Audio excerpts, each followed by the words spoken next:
আসসালামু আলাইকুম। আমি Mohammad Sohel Rana from National Institute of Textile Engineering and Research. আজ আমি কথা বলবো sustainable development goal 15 life on ল্যান্ডের জিরো ল্যান্ড কন্টামিনেশন নিয়ে। মাটি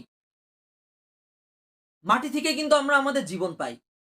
শস্য, খাদ্য এবং আমাদের ভবিষ্যৎ সবকিছু কিন্তু মাটি থেকেই আসে। যে মাটি আমাদেরকে জীবন দেয় সেই মাটি সেই মাটিকেই আমরা প্রতিনিয়ত দূষিত করে চলেছি।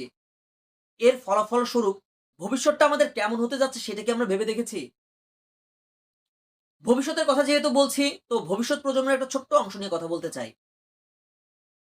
ছোট বাচ্চা রাফি, তার বয়স মাত্র ৮। সে প্রতিনিয়ত বাড়ির পাশের একটা মাঠে খেলাধুলা করে। তার বাড়ির পাশে একটা টেক্সটাইল ইন্ডাস্ট্রিও রয়েছে। একদিন প্রচুর বৃষ্টি হলো।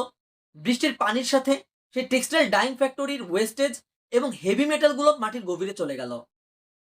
সেই মাটিতে একজন কৃষক কিছুদিন পর লাল শাক চাষ করলেন। লাল শাকগুলো যখন বড় হলো সেগুলোকে স্বাস্থ্যকরই মনে হচ্ছিল। তো সে স্বাস্থ্যকর মনে করে তার বাবা বাজার থেকে সে লাল শাকগুলোকে কিনে নিয়ে আসলো।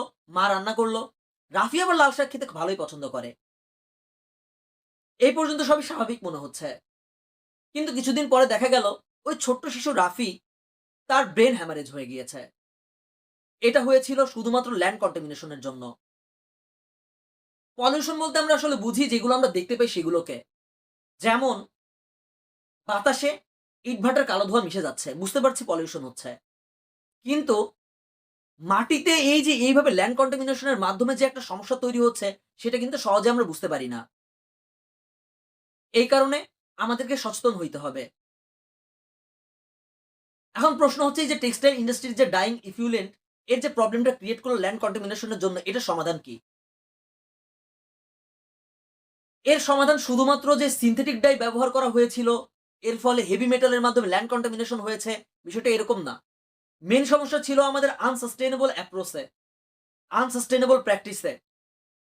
আমাদের দরকার ছিল আরো safe dye education, proper effluent treatment, sustainable innovational approach and mindset.